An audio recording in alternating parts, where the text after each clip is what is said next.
काढलेली नाही. ही 7-8 लेकरं खेळतात ती कुणाची आहे? ही बाई हा मला किती ना किती मुलं आहेत तुम्हाला बाई? मला बंडी मला 4 पोरी 4 पोर आहेत. बर 4 पोरं 3च पोरी 4 पोरं 3च पोरी. आणि आता देऊन ते काय म्हणजे अजून तुमच्या कारखान्याचा पटला पाडायला दिसत नाही. चालेल आता वर्षाड वर्षाड मला सांगा बाई एवढी मुलं तुम्हाला त्याचं काय असं देवा देऊ देतो आम्ही घेतो. अहो पण त्या देवाच्या घेण्याला तुझ्या घेण्याला काही मर्यादा आहे का नाही? पाऊस नाही पाणी नाही दुष्काळ असं देवा याला कुठं पावसाला पाणी लागत. अहो पण मी म्हणतो एवढी मुलं तुम्हाला. मला सांगा असं देवा 40 क्विंटल सोयाबीन होतं 50 क्विंटल मोसंबी होती. बरोबर आहे. 60 क्विंटल कापूस होतो. अहो मी तुम्हाला शेतीच्या पिकाबद्दल बोलत नाही एवढी मुलं तुम्हाला. अहो वासुदेवा मला महागाईचं दुसरं काय उत्पन्न नाही बरं. म्हणजे मुलं होणे का उत्पन्नाचं साधन आहे का बाई हे? बरं मला सांगा तुमची मुलं शाळेत जातात का? साहेब हा काय देते ती शाळा?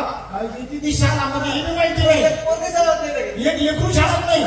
बरं मला सांगा तुमच्या घरी संडास बांधलेलं दिसत नाही. वासुदेवा असं वागावानी काही नका बोलू ना. काय झालं? संडास काय बांधून ठेवायची गोष्ट आहे का? तुम्ही काय करता? आम्ही दोघी तिघी मिळून एका डब्यात रोडवर जातो. बरं मला सांगा बाई तुम्ही गटामध्ये आहात का? हा आमचं तर लय मोठा गट आहे. केवळ किती बायाचा? 4 वयाचा गट आहे. 10 आणि 4 म्हणजे त्याला 14 म्हणतात. तसं काही नाही लगेच. मग मोजून आपण लगेच 10 आणि 4 अहो सगळ्यात त्याला 14 म्हणतात. सगळ्यात एक्झाम आहे. पण तुमचा कोणता गट आहे? आमचा उधाड्याचा गट आहे ना. म्हणजे गुंत घेतात. आता घेतो आम्ही. अहो त्या गटाबद्दल बोलत नाही मी बचत गटाबद्दल बोलतो बाई. कारण या बचत गटाने या देशाची अर्थनीती चालली. संडास बांधा घरोघरी त्याचे फायदे कितीतरी. शिक्षण हे वागणीचं दूध आहे. भाषण केला माणूस कमाण्याबद्दल भरपूर केल्याशिवाय राहत नाही. म्हणून म्हणतो शिक्षण हे सर्वांगीण विकासाचं लक्षण आहे. असं तेव्हा आतापर्यंत असा कोणी सांगितलं नाही बा. मग ते सांगण्यासाठी मी बरोबर फिरतो बाई. आता काय करतात तुम्ही?